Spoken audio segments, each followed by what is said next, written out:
back in the saddle after a messy week. How are you, PM? I'm good. Thank you to caucus members and ministers for leaving me alone for a few days. A break that coincided with fresh backbench unrest over the government's gambling reforms, and a false start for Immigration Minister Tony Burke over plans to curb migration numbers, followed by yet another bleak poll for the government. In the latest news poll, Labor fell to 29% in the primary vote. But before anyone could get much done after the 5-week parliamentary winter pause, the Prime Minister faced renewed criticism over his ill-advised appearance on a double entendre-riddled podcast more than a month ago. Tell you something I got recently here that was pretty strange but ended up being quite good. The Japanese Prime Minister brought a melon. She smuggled it. I don't know. Oh, I'm expecting. Got a couple of melons. She brought two. She brought two, as you do. The Japanese government has maintained a dignified silence over the cringe-inducing incident. But today, former Japanese ambassador Shingo Yamagami weighed in, deploring what he called the Prime Minister's ignorance about his counterpart's thought-through gift. He also urged him to please enjoy Japan's sweet and juicy melons without thinking about a woman's anatomy, and instead focus on what our two countries must do together.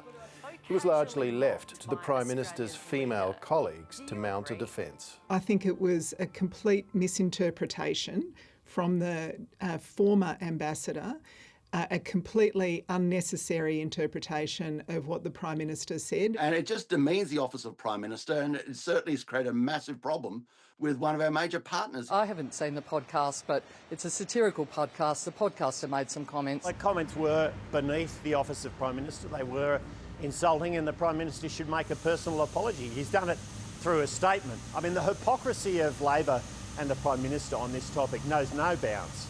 Despite the opposition leaders' criticism of the Prime Minister, the two men met today to hash out a series of potential deals, including changes to rules that would force social media companies to pay for journalism on their platforms, and on proposed reforms to the NDIS. I expect those changes will pass in this sitting fortnight, which will be important to make sure that it's sustainable going forward. This is a cruel bill. It is a bill that violates basic and core Australian values. Where is the fair go for these families? Parliament rejected a system where disability support depended on arbitrary budgets rather than human need. And they must do it again by rejecting this bill. Landing an agreement with the opposition for Senate support on curbs to the NDIS would resolve one of the government's priority reforms for this term. Another is the vexed question of how far the government will go on gambling reform, with another deal between the major parties now looking more likely than not. Further work and amendments that'll be carried, I think, with bipartisan support about inducements and making sure that those issues are dealt with in a constructive way. The push to limit or end inducements comes hot on the heels of last week's explosive Senate committee hearings, which aired unproven allegations that betting companies offered problem gamblers drugs to keep punting. There's also the question of whether the government will agree with calls, including from former Prime Minister John Howard, to impose opt-in rules around advertising on streaming services. Making sure that we get the balance right between people who want to go along and have a punt on a Saturday at the races, but also that problem gambling is actually dealt with. The government is keeping its options open for a Senate pathway, and no deal has landed yet. Further talks were understood to have been underway late today between Communications Minister Annika Wells and the Coalition and the Greens. Our position will become clearer next week once the Senate Environment and Communications Committee also hands down their report into this bill. If there was one issue to have some moral courage on, I say to the Prime Minister, this is it, mate. Stand up for the protection of Australians. Queensland Senator Murray Watt is Minister for the Environment and Water. Murray Watt, welcome. Hi Sarah, good to be with you. Do you accept Sarah Hanson-Young's statement that reform of gambling ads is a matter of moral courage? I think that this is an issue that for many people has a strand of morality to it, and that's one of the reasons why the government is taking strong action when it comes to gambling advertising. I recognise that there are many people in the community who have had a lot to say about the laws that we've put forward, but it does need to be recognised that even the package that we intend to put to the Parliament before any amendments includes a range of things that will restrict the advertising we see of gambling on TVs. It will remove gambling advertising from players' jerseys, from signage. It will strengthen the bet stop regime that allows people to get out of gambling altogether. So it needs to be recognised that while the package that we have put forward may not meet every request from every group, it still represents the strongest package of anti-gambling advertising that we've seen before in this country. And yet here we are having this vigorous discussion after a powerful Senate committee last week. Has Angus Taylor today convinced the Prime Minister that inducements, that is encouragement designed to keep gamblers losing money, that they should be further reduced? Well, you'd certainly be aware, Sarah, that the Prime Minister had a very constructive meeting with the opposition leader today about this matter, but also other legislation, including the NDIS legislation, the News Bargaining Code as well. And the Prime Minister has made clear that there are amendments that we are prepared to make, including regarding inducements. It's worth remembering, Sarah, that at our recent ALP National Conference, we amended our platform to commit Labor to strengthening the laws when it comes to inducements. So this is not something that's only come about because of a Senate inquiry or because of a representation made by Angus Taylor. This is something that the Labor Party itself decided to commit to recently, and we've now indicated we are prepared to make those amendments. And what will those amendments be? How far are you prepared to go? Well, that's probably a level of detail that I'm not personally involved in, Sarah. Obviously, we need to work through exactly the definition of inducements and what level of control we want to exert on that. Again, it's worth remembering that even the current laws that we have in place before any amendments do include some prohibitions on inducements, particularly as it relates to direct marketing to consumers. But we have said that we are prepared to make amendments in order to get this package through. Now, the Prime Minister keeps talking about protecting people's right to have a punt, as if this had anything to do with a flutter at the races. Are you worried about One Nation accusing the government of running a nanny state? No, it's not about that from our point of view, Sarah. I mean, what we're trying to do here is to come up with a balanced package. And you'll remember that when I spoke to you at the time around the EPBC reforms late last year, that was what we were striving for there. When it came to the environmental reforms, it was about the balance between the environment and business. Here, we are trying to strike a balance between taking action against the very real problem of gambling addiction and overuse of gambling advertising. On the other hand, people do have a right to have a punt, whether it be on the races or football. And also there are important issues relating to the financial viability of broadcasters, of sporting codes.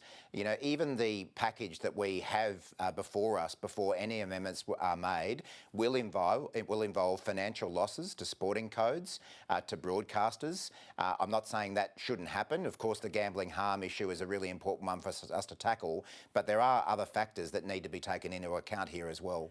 Moving on to bird flu, we've seen 2 bird flu cases over the weekend in New South Wales, quite far apart, one on the south coast, one in the west of New South Wales. How vulnerable are Australian bird populations now? Look, there's no doubt, Sarah, that we're facing a very serious event when it comes to the impact on birds and potentially mammals as well. You will have seen that last week, Julie Collins, the lead minister on this, and I did some media just trying to highlight to Australians that we are facing a very serious risk here.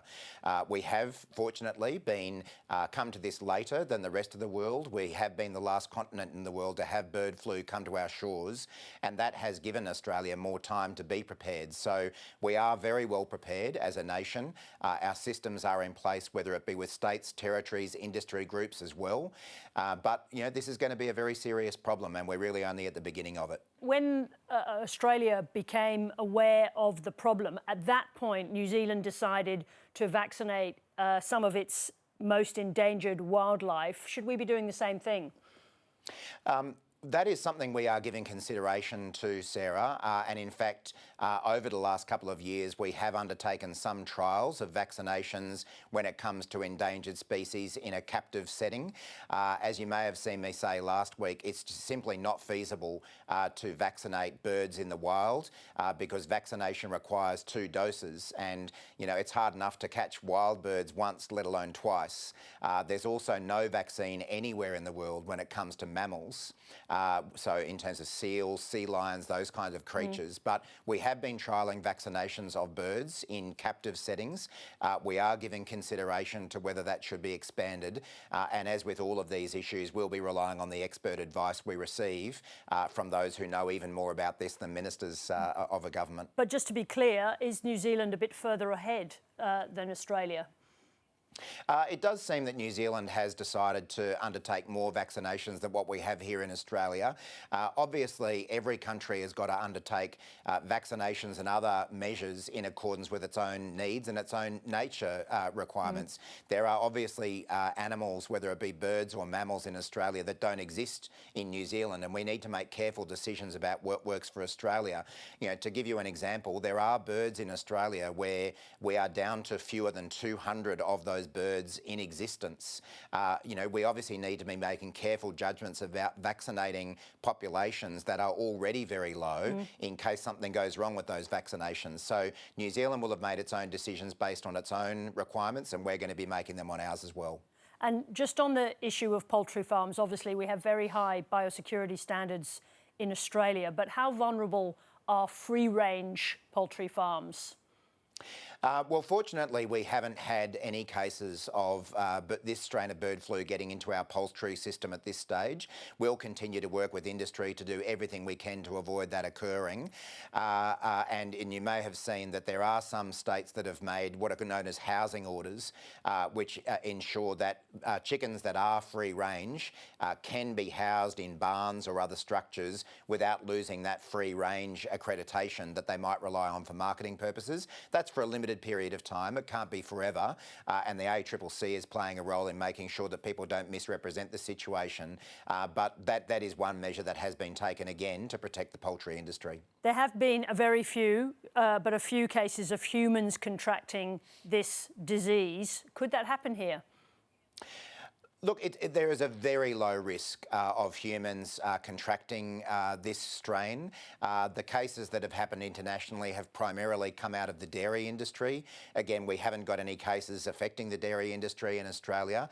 So I wouldn't want to cause alarm in the community about talking about that as a serious risk. Of course it is possible. We have seen that occur overseas, but an extremely low risk. Murray Watt, thank you very much indeed for joining us. Thanks, Sarah.